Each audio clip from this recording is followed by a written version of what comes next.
بلغ العلا بکمالہ کشف الدجا بجمالہ حسنت جمیع خصالہ صلوا علیہ وآلہ واصحابہ وسلموا تسلیما۔ فرمایا جاتا ہے کہ روز قیامت ایسے شخص بھی ہوں گے جنہوں نے زندگی کے دن روزوں میں اور راتیں عبادت میں گزاری ہوں گی، فی سبیل اللہ مال خرچ کیا ہوگا، فی سبیل اللہ جہاد کیا ہوگا اور منکرات سے اپنا دامن بچایا ہوا ہوگا، لیکن ان کے بارے میں کہا جائے گا یہ وہ ہیں جنہوں نے پروردگار کی حقیر کردہ چیز کو بہت بڑا سمجھا اور اللہ تعالیٰ کی پرعظمت چیزوں کو انہوں نے حقیر جانا تھا۔ ذرا سوچو تو صحیح، ہم میں کتنے ایسے ہیں جو اس مصیبت میں گرفتار نہیں ہیں؟ اس کے علاوہ گناہوں کے بہت بڑے بڑے پہاڑوں کا بوجھ بھی ہماری گردنوں پر موجود ہے۔ اللہ اکبر۔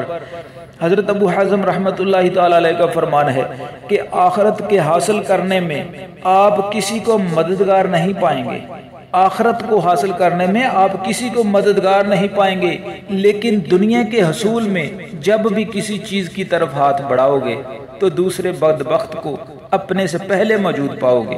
حضرت ابو ہریرہ رضی اللہ تعالیٰ عنہ سے مروی ہے کہ اللہ تعالیٰ نے جب سے دنیا کو تخلیق کیا ہے وہ زمین اور آسمان کے درمیان پرانے مشکیزے کی طرح لٹکتی ہوئی ہے اور اسی طرح محشر تک لٹکتی رہے گی۔ جب وہ اللہ تعالیٰ سے سوال کرتی ہے الہی تو نے مجھے کیوں ناپسند فرمایا، تو اللہ تعالیٰ فرماتا ہے اے ناچیز چپ کر جا۔ اللہ تعالیٰ اسے ایسے ہی چپ کرواتا رہتا ہے۔ حضرت عبداللہ بن مبارک رحمۃ اللہ تعالی علیہ کا قول ہے جس چیز کا شکار دنیا کی محبت اور گناہ کر چکے اب اس میں بلائی کیسے سمائے گی؟ حضرت وہب بن منبع رحمۃ اللہ تعالی علیہ فرماتے ہیں جس کسی کا دل دنیاوی اشیاء سے خوش ہو گیا وہ دانائی سے دور ہو گیا، جس نے خواہشات دنیاوی کو اپنے پاؤں تلے پامال کیا شیطان اس کے سائے سے بھی بھاگتا ہے، جس کا علم خواہشات پر غالب ہوا حقیقت میں وہ غالب ہے۔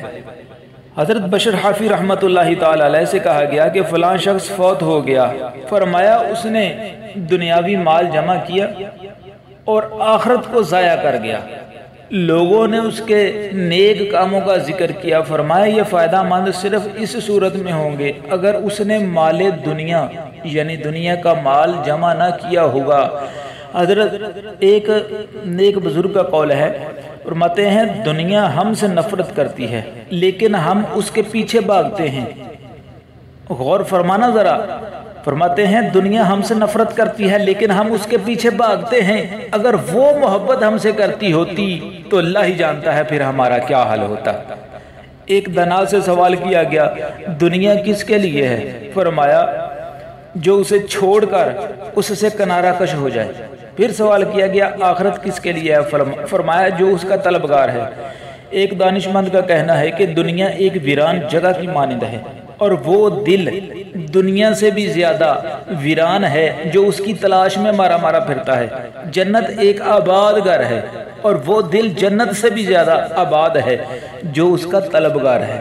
حضرت جنید رحمۃ اللہ تعالی علیہ فرماتے ہیں کہ حضرت امام شافعی رحمۃ اللہ تعالی علیہ اس دنیا میں سچے انسانوں میں سے تھے۔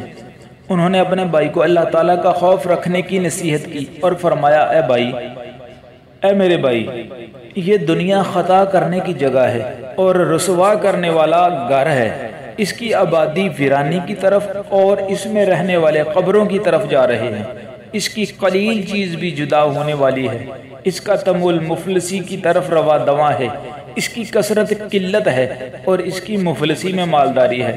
اللہ کی طرف توجہ کر اور اس کی عطا کردہ اور اس کے اللہ پاک کے عطا کردہ رزق پر راضی ہو جا۔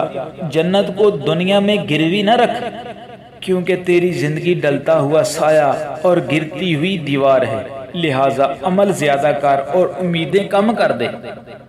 اللہ اکبر۔ ذرا سوچئے ہمارا کیا حال ہے۔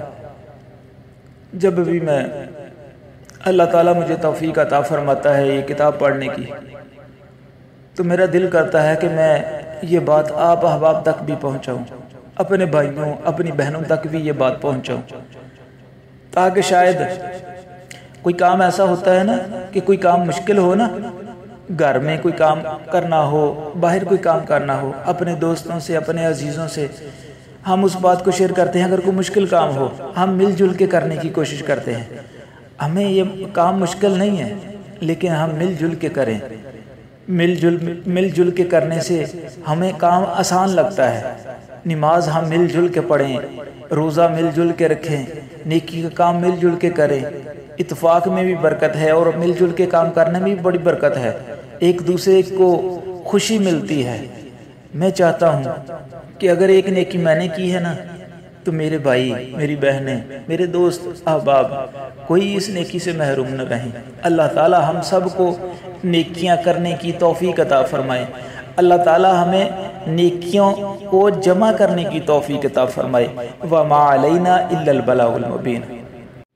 بلغ العلا بکمالہ، کشف